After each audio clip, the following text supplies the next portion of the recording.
everyone. I just want to show you what I'm going to make for my husband tonight. Actually, it's going to be for my husband and my daughter. And look at all these beautiful, beautiful tomatoes. What I'm going to make tonight is beautiful roasted tomatoes in my oven. And it is so simple, so easy. And we went to the market, especially at this time of the year. If you go to the market, you could actually get a bushel of tomatoes. It really does not cost a lot of money.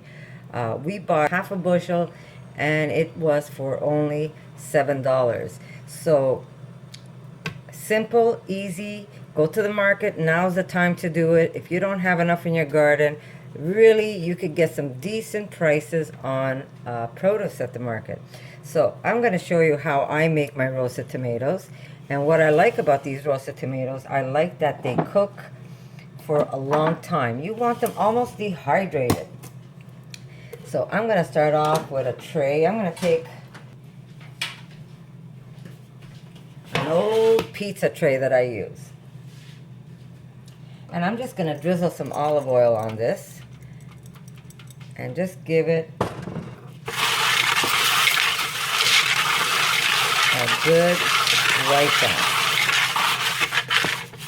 Not that it needs it, because this tray is so seasoned. There we go. That's it. Now you're not going to see the whole thing because the way I have my camera situated.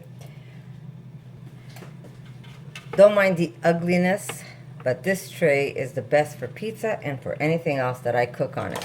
So we're going to start off with taking our tomatoes and just try and get them all as flat as possible, because some come with a little point, and just go straight down the middle. And there you go. You've got your halves. So you're just going to start lining these up and get as much as you can in your tray. Now, if you don't want to make as much as I do, because this is basically what we're going to have for dinner. Okay, so we're going to make a nice big batch of tomatoes, because this is what my family is going to have just on some basmati rice, and it's going to be delicious. So we're just going to lay down our tomatoes. And then I'll show you what I put to top them. So I'm going to continue this and show you when it's done.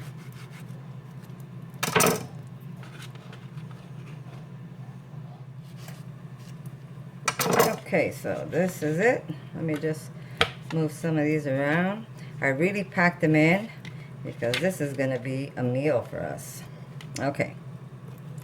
So now, normally I would put olive oil, a drizzle of olive oil, but what I do instead is I use my pesto. So I'm just going to take a spoon and we're just going to lay the pesto right on top of our tomatoes.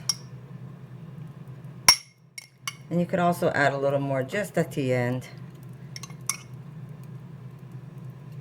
There we go.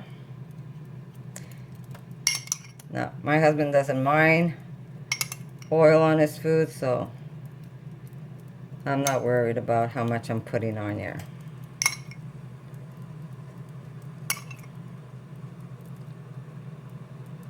Now, I have an aunt who told me, come and get some pesto. She's got so much pesto in her backyard. Well, guess what? We use so much of it, I am going to take up her offer. Here's my new jar. I'm just going to add more pesto on my tomatoes. There we go. My tray is bigger than what you catch on camera, but I am just basically laying the rest of the pesto on top of the rest of the tomatoes.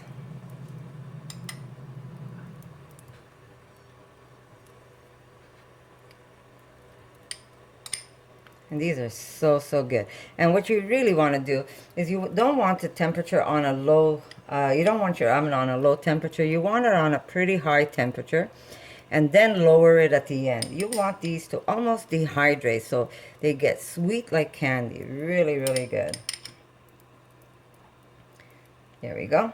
So now we're going to crush some garlic. Now, if you don't have fresh garlic, you can use garlic salt. But really, fresh garlic would be the way to go. Now, you could either do it the old tradition, the way my mother used to do it, where she just used to slice her garlic, and I'll show you what I mean. She would either slice it and lay slices on top of the, like this. She would slice it. The way I do it is I crush it. So it looks prettier this way, but you also get a bigger chunk of garlic when you're eating your tomato. So I'm just going to crush mine the way I normally do it.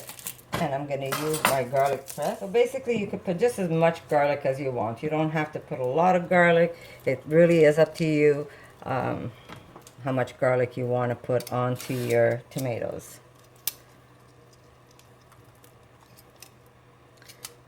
Now I see why my mother's way seems to be easier way to do it, because you just slice and lay on top. And when you're using a crusher, you struggle a little, but you don't want that much. It's a very simple side dish, and the taste, especially this time of the year with the summer, the tomatoes are so good. They really are good. So it's like eating candy.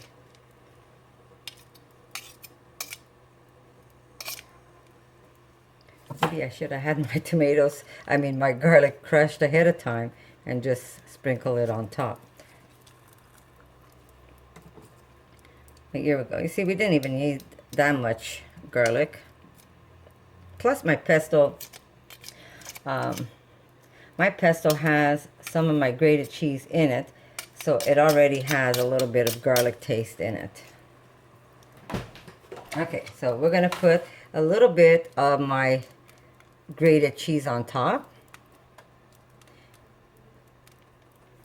And I have a few recipes if you want to check them out. And doesn't matter which one you use, they're just going to be delicious. There we go. It really is up to you how much you want to put on top. There we go. We're going to put some rosemary. I'm going to go get some fresh rosemary. There we go. And just cut some rosemary right on top of your... You could use dry, but it really isn't as good as if you're going to use fresh rosemary. You really don't want too much rosemary because you already have the basil. But just a little bit of rosemary. Very traditional.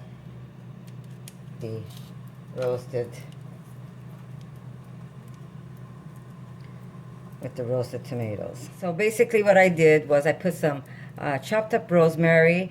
I put some panko, nice little mounds of panko on top of the tomatoes. I add salt and pepper and some of my beautiful grated cheese. And now these are going to go into the oven at 400, and they're going to go in there for at least 2 hours. I'm going to check them in about an hour to make sure that they're doing well. But they're going to go in for at least 2 hours on high. And then if I see that they've lowered themselves and they're getting more cooked, I am going to lower the heat and let the rest of the time go for another maybe hour on low heat, even longer if they need to be, because you want them to be nice and dehydrated, and you want them to be sweet as sugar. They're going to be so good. So I'm going to show you what they look like after they're cooked, and I'll see you in a little while.